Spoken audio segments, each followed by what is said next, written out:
Welcome to MedServe. We are back with the phase 2 of topic named How to Read X-ray.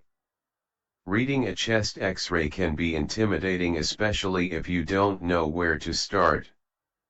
One image can answer many questions. For example, are the lungs clear? Is there a fracture? Is this normal or abnormal? Is the quality of X-ray good? Is the heart too big, etc. At first you may have lot of questions and you want to answer quickly, but you don't want to miss anything. That's why we are coming up with a way to read your chest X-ray in systematic way and to help you streamline and make reading all X-rays easier. A B C D E F G H I mnemonic is easy to remember. Each letter will guide you through the focus areas that you should be looking for while reading an X-ray of the chest. A stands for airway or trachea. While looking into its position we can know is there any abnormality or not. Normally trachea is centrally placed with slight shift to right side. Trachea is the airway cavity, hence it is the dark area. Trachea is divided into two, primary and secondary bronchi resides on both sides. This is the abnormal conditions of trachea where it is shifted to left. B stands for bones and soft tissue. Observe the X-ray so keen and examine the fractures, lesion in the bones or bone metastasis.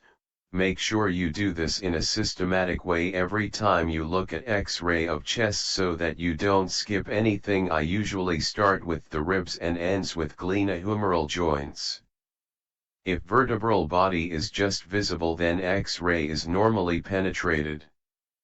Soft tissues are the mediastinal structures like aortic notch, pulmonary trunk, etc.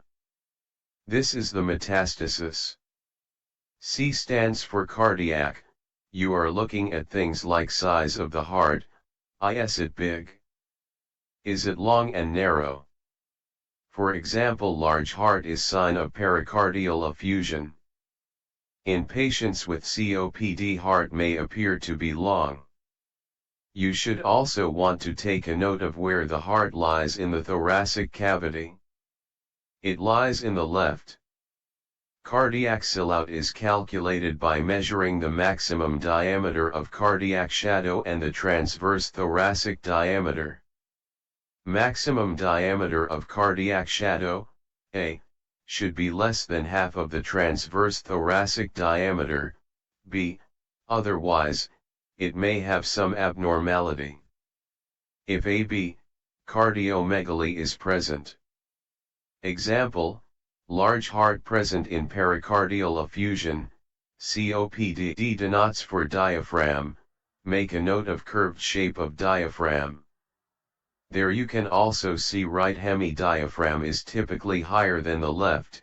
This is because the liver lies underneath the right diaphragm and pushing it upwards. There are times when you can see the diaphragm is looking more flat than curved.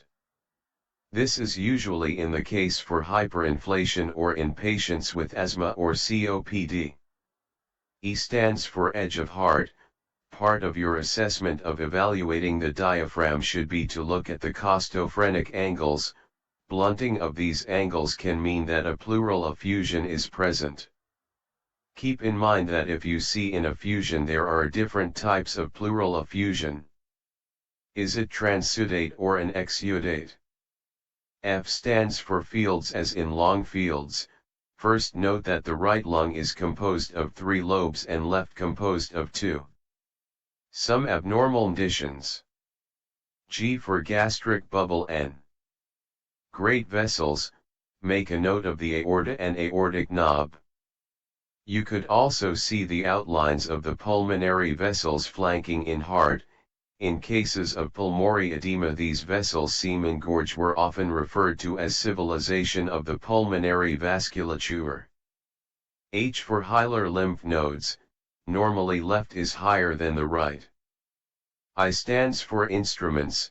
Here you can see the presence of any instruments like nasogastric tube, center 4-line endotracheal tubes, ECG electrodes, pacemaker, and defibrillators, etc.